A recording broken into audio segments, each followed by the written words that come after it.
Now, when we practice all these things, constantly saying yes, never setting boundaries, always waiting for other people to like us, to like ourselves, it becomes a habit. It becomes an everyday way of existing. It becomes our identity. And we then think that this is us. You might think to yourself, I just am a people pleaser.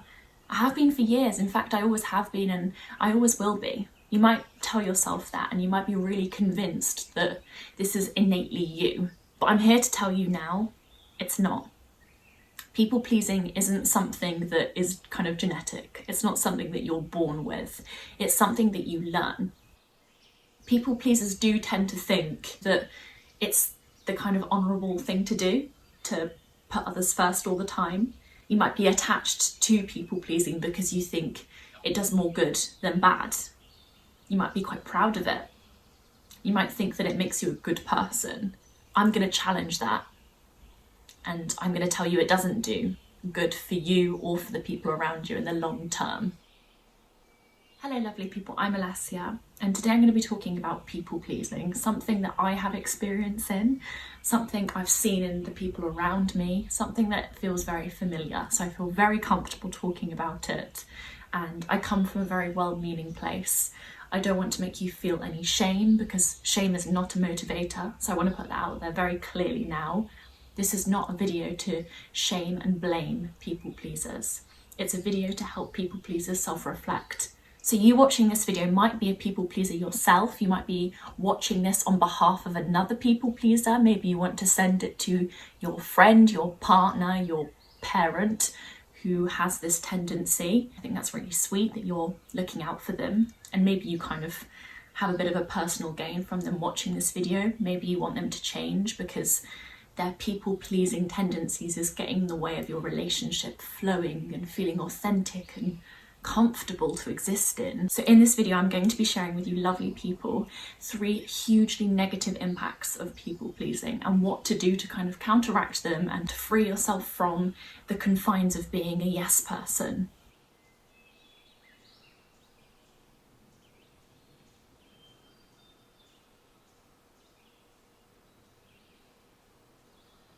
I used to be always in my people-pleasing mentality. That used to really direct my life a few years ago, and I would say now I'm very much listening to my needs and looking inward to find direction rather than looking outward. But every now and then I do fall into a bit of people-pleasing, usually with new people I don't feel particularly close with. So it's definitely a work in progress for me. So please don't think I'm telling you what to do because I think I'm better than you. I really don't. I just resonate with you. I know what you're going through, and I know how difficult this lifestyle is to kind of maintain and how lonely it is. It is really lonely being a people pleaser. It can make all your friendships feel fake and forced. It can make you feel like nobody actually really loves you. It can make you feel unworthy. It can mean you're exhausted all the time, constantly running around for other people. It can make you feel like you're never actually sharing anything about your life and just you're constantly taking on other people's problems and listening to them talk about their life.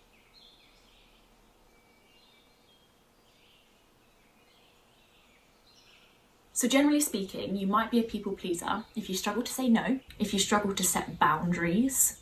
And when I say boundaries, they are just simple things that you can communicate with people that make the relationship more comfortable for you. For example, I'm not a morning person, so do you mind being a bit more quiet around me or not sharing this with me in the morning? That's one of my really important rules with the people close to me. I don't like a lot of noise and stimulation early in the morning because it's a sensitive time for me. And prior to my people-pleasing days, I never made that clear to people, and it meant that I was always uncomfortable and on edge and anxious and a bit frustrated at them. But they didn't know because I wasn't communicating that, because I was scared to tell them my needs. But I deserve to feel comfortable and at ease with people. Communicating, look, this is what I need in the mornings, this is what you can do to make me feel better, has been a really powerful thing. I just wanted to make it really clear what boundaries are, because I know that some people might find the word really intimidating and scary, but it's not actually anything crazy. It can be a really simple thing. like telling someone that you can't speak on the phone in the middle of the day in the week.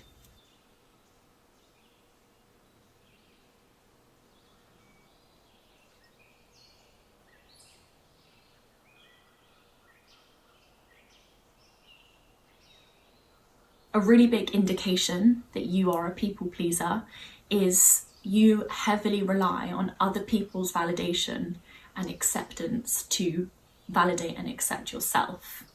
You need that external validation to like yourself. To be at peace and happy with yourself, you need others to be at peace and happy with you. Now, when we practice all these things, constantly saying yes, never setting boundaries, always waiting for other people to like us, to like ourselves, it becomes a habit. It becomes an everyday way of existing. It becomes our identity. You might think to yourself, I just am a people pleaser. I have been for years. In fact, I always have been and I always will be. You might tell yourself that and you might be really convinced that this is innately you. But I'm here to tell you now, it's not. People pleasing isn't something that is kind of genetic. It's not something that you're born with. It's something that you learn.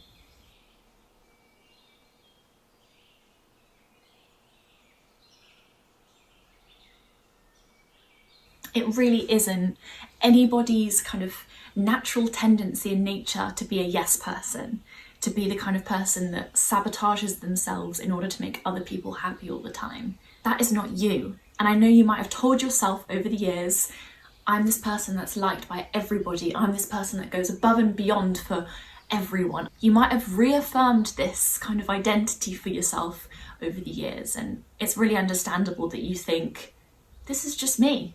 But if you don't want this, and if you're starting to realize that this is quite uncomfortable, maybe your friends, your partner has brought to your attention that your people pleasing is hurting them and is observing that it's hurting you, then I want you to know that you can change. You are not stuck being a people pleaser. I promise you, I'm living example of that.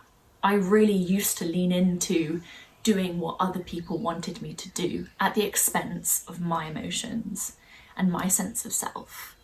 It's not that I'm encouraging you to not look after others and prioritize others when they're struggling. I'm not telling you to be selfish and hyper independent and to not care for anyone else and to block everyone else out. No. The aim of this video is simply to allow you to say no to people when saying yes to them hurts you.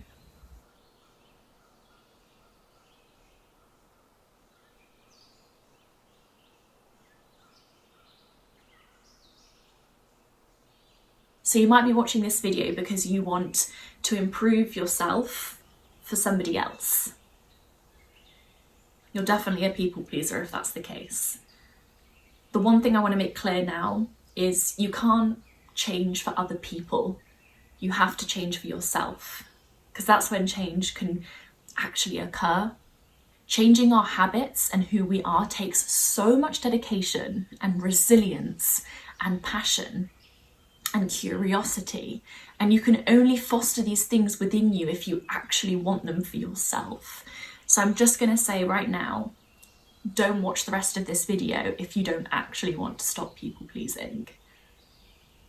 I will say though, people pleasers do tend to think that it's the kind of honourable thing to do, to put others first all the time. You might be attached to people pleasing because you think it does more good than bad.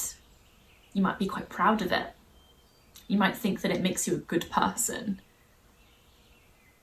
So I understand why you won't want to challenge that and change if you think, oh, actually, this makes people like me. This makes me a better person. This does a lot of good in the world. I'm going to challenge that. And I'm going to tell you it doesn't do good for you or for the people around you in the long term. Other people can definitely motivate us to change, and they can definitely show us the things that we don't see in ourselves that are holding us back. And it's great that you have people that are sharing this video with you if that's the case. But I just really want to make it clear to you that people pleasing is really difficult to overcome, and you cannot do that if the motivation is coming from outside sources. It needs to come from within. Before I go on, I just want to quickly encourage you to take a deep breath. because I want this video to also make you feel really at peace and calm and safe. You are really safe with me right now. So let's do a deep breath in. And a long breath out.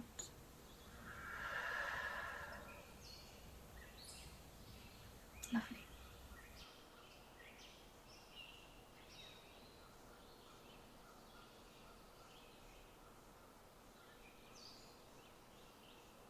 So the thing with people pleasing is, it can become quite an addictive way to relate to people, because you constantly get positive feedback and rewards for being this way.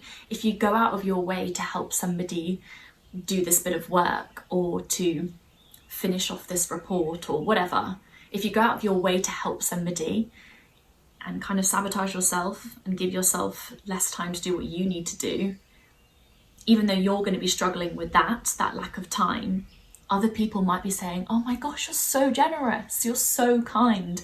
Oh, I love you, thank you so much. Do you want to go out for drinks tonight? They might reaffirm that this is a good way to behave.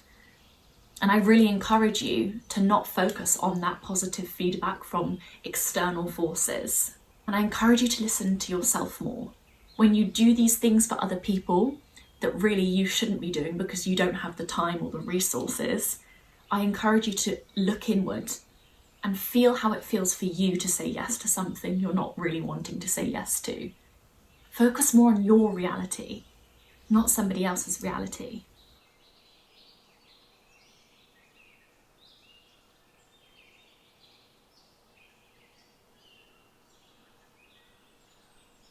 You might think that people pleasing is the honourable thing to do because it's constantly being productive in a sense. It's very kind of capitalistic in a way, people pleasing. I'm sure there's high numbers of people pleasers because of the world that we live in, where people are encouraged to hustle hard, work hard and care more about their business than they do their mental health.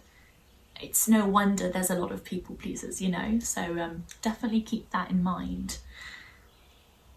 And I want to say to you, people pleasing isn't an admirable thing. It doesn't make you selfless and genuinely kind. It tends to come from a place of lack, a place of actually really wanting a lot for yourself, a lot of attention, a lot of acceptance from others. It tends to come from quite a selfish place. And it also tends to not be kind. When you're being kind, you're genuinely helping people because it feels right.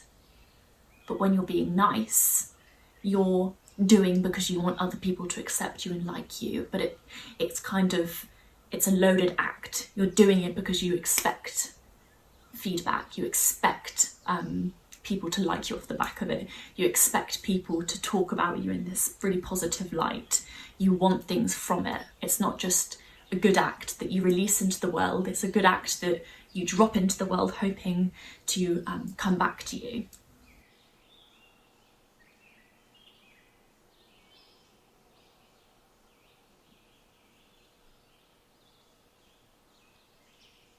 When I help other people, they like me, they want to keep me around, they value me, they want to spend more time with me.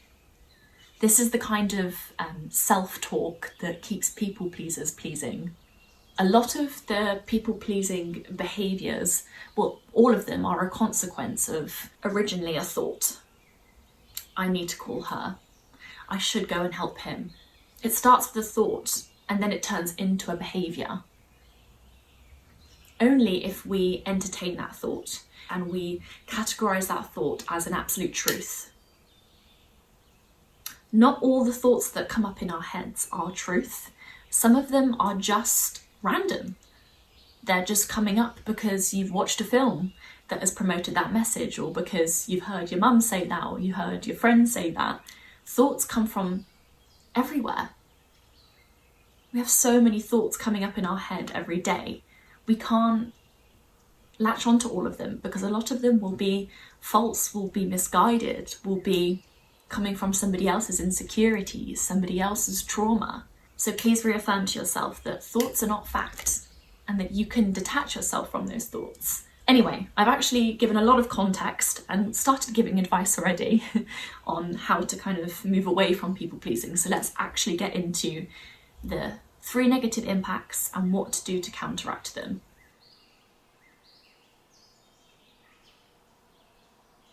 So one negative impact of people pleasing is a lack of identity.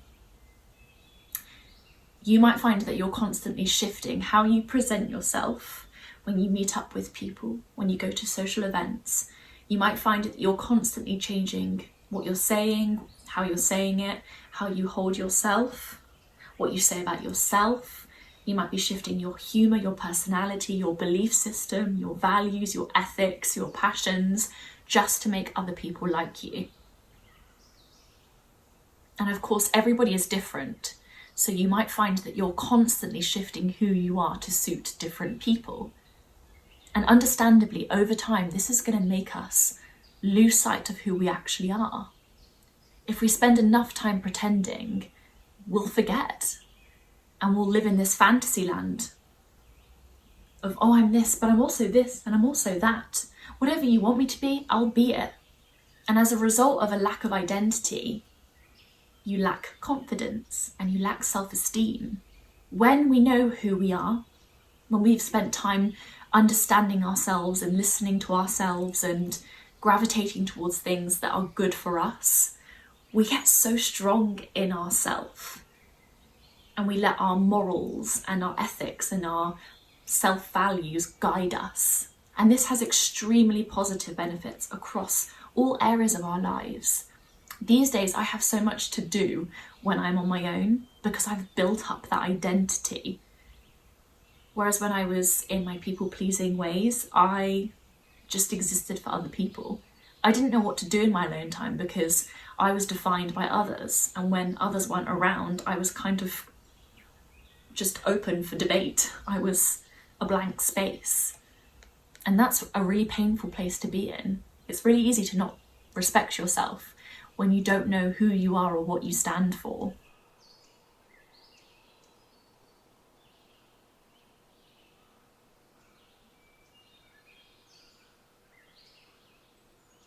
When you spend the majority of your time really thinking about what other people want from you and adjusting yourself and kind of scanning the room and seeing what people are saying and repeating what they say in a slightly different way so they like you, you build up this idealized version of yourself, or maybe multiple idealized versions of yourself. And you get so busy doing this that you completely silence your inner voice. We can't pretend to be someone that we're not and also be ourselves at the same time. We have to choose. So what do you want? Do you want to be what other people want you to be? Or do you want to be yourself? Once you figure out who you are, and I know that's quite a daunting thing to investigate, but trust me, every day you can pour into that in small, simple ways. But once you start doing that, the direction of your life will feel so much more clear.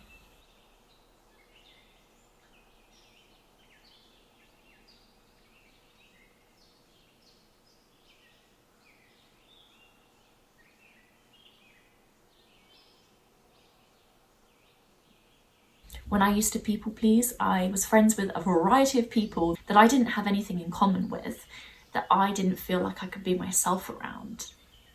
And I do remember one time being sat at this table with a load of friends and I was going through a breakup and none of them were really looking at me or addressing me. And I was just having to go along as usual. Well, I say having to, I didn't have to. But I chose to go along with things and laugh at the jokes that I didn't find funny and to just blend in, and it made me feel so panicked. And I remember leaving, having an almost panic attack and mental breakdown and realizing that actually it just didn't feel good to fake it. And I almost think that sometimes you have to have that gut punching moment, that breaking point to realize that this is just not fulfilling. People pleasing doesn't make you feel close to people, it does the exact opposite. And there's nothing worse than feeling lonely in other people's company.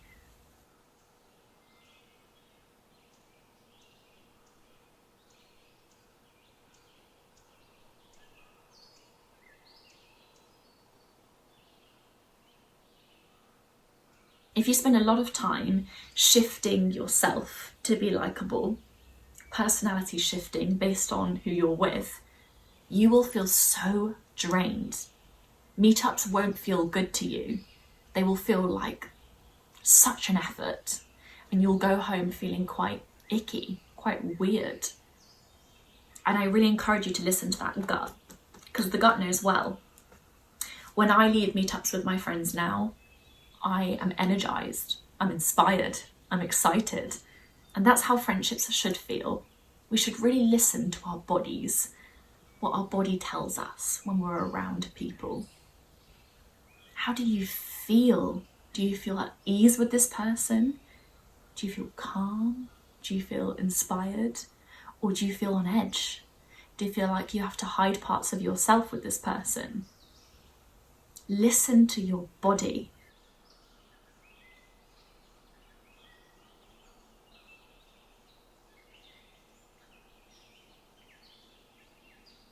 When we're people pleasers that lack identity, we might convince ourselves that our identity is being the nice person.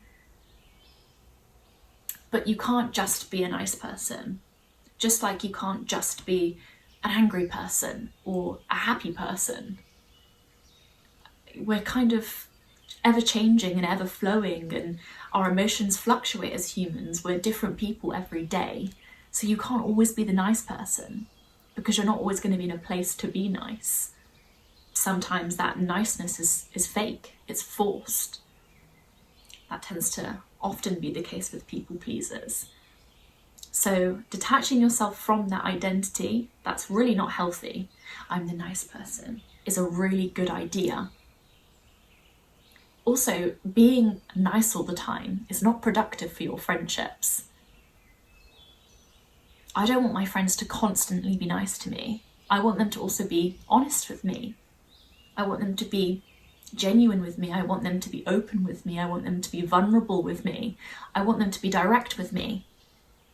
I want them to call me out, to challenge me, because I want to grow. And I don't want to make them feel uncomfortable.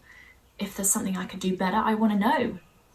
Being a kind person, being affectionate, being caring, and going the extra mile to make people feel special is a beautiful thing, don't get me wrong.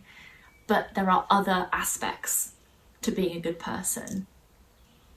Your friends deserve to be held accountable. They deserve your honesty. They deserve to also know about what you're struggling with. Your friends want to help you too. And if they don't, maybe they're not genuine friends.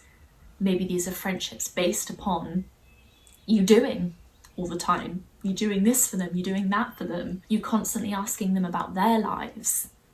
I think as people pleasers, it's really easy to form relationships with people that take advantage, that don't actually care about you, but they enjoy taking.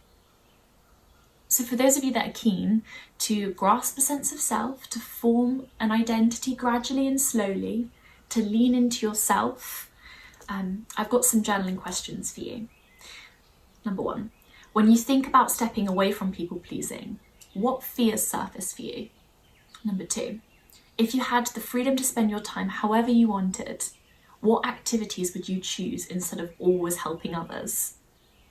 Number 3, what situations or commitments would you like to say no to more often? Number 4, who are you when you're alone with your thoughts? It's a big one. Number 5, what do you truly desire from your connections to the people around you? What do you want? Not what do they want? What do you want? Number 6, what achievements or qualities make you feel proud to be you? And I don't want them to be achievements related to people pleasing. And number 7, reflecting on your early childhood, what brought you joy? And how does that compare to what makes you feel happy as an adult? Was joy something that you felt in solitude, playing, singing? Connect with that really young version of you. What were they doing spontaneously to feel good?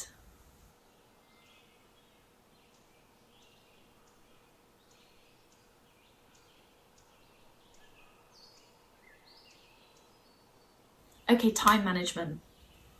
People pleasers struggle to say no. And once certain people get wind of that, especially in work-related scenarios, you might be asked to do more and more and more.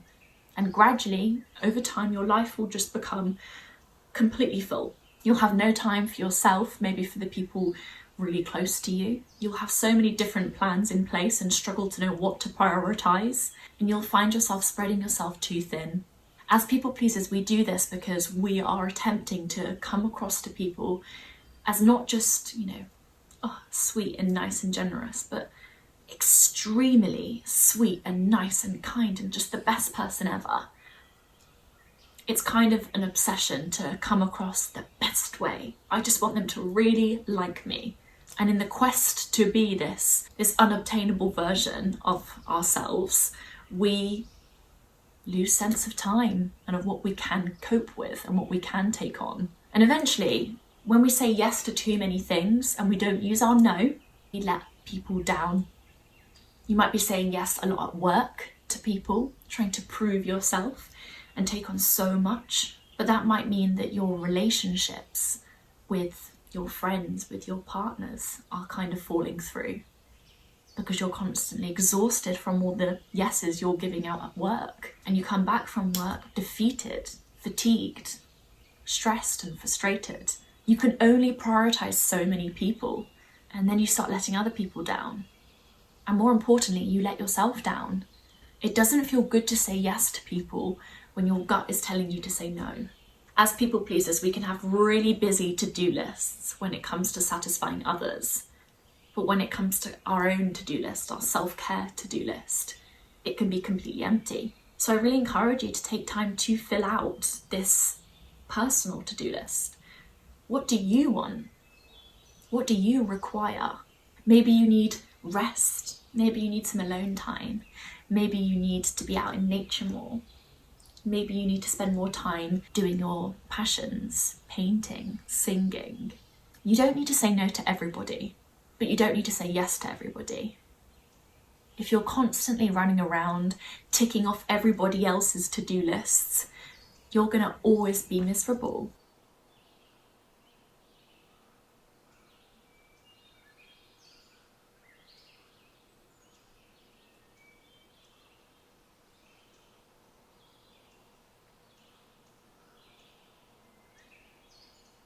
Okay, the last negative consequence of being a people pleaser that I want to share with you is a build-up of resentment. So people pleasers make it their business to make other people happy, and they do that because it kind of defines them. I make people happy. What about when you can't make people happy? What about when people are sad around you or because of you? Does that take away your whole identity, your whole purpose? Does that instantly make you feel like you're just a horrific person? Of course, that's going to instigate frustration. If you're constantly doing to try and make other people happy, guessing what they might need, and they have the audacity to not be happy around you or to ask you to do something slightly differently, of course you're going to be frustrated because you're drained and you've tried so hard. People pleasers might struggle to listen and be compassionate when they are receiving constructive criticism. I know it's not nice for any human to receive criticism, even if it's delivered in a really kind and benevolent way. It's never nice to hear. But people pleasers in particular might struggle to not get on the defense. Maybe your partner has come to you and said, hey, the way you worded this the other day really upset me. They might have said it in a really non-accusing, kind and honest and direct way.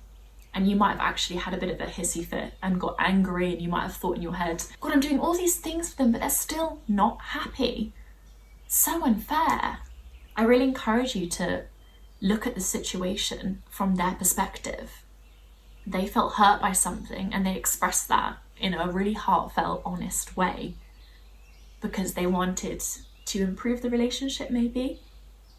You might make it your mission to make other people feel good all the time, but you're never going to be able to stop yourself from making mistakes.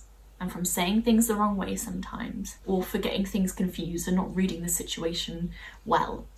You're gonna mess up because you're human. It's natural, it's gonna happen. You're not always gonna make people feel good.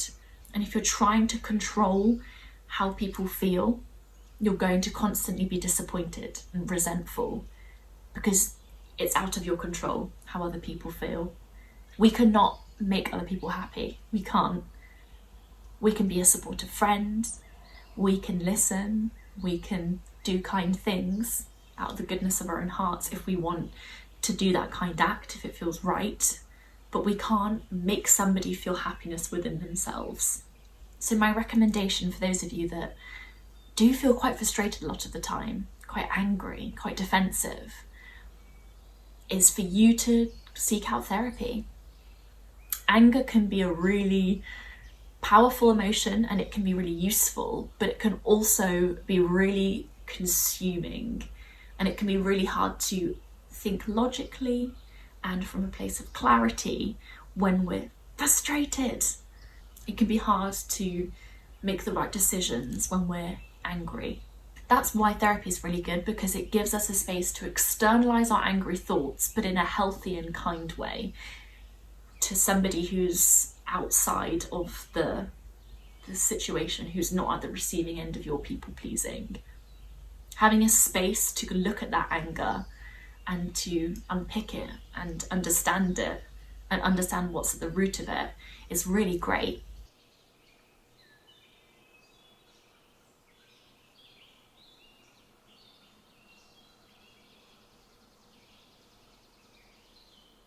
So there are many other negative consequences of being a people pleaser that I encourage you to look at, because once you kind of know the limitations, you'll feel called to act and change. So I really encourage you to research that. And I also really encourage you to look at other ways of healing, of challenging those people pleasing tendencies.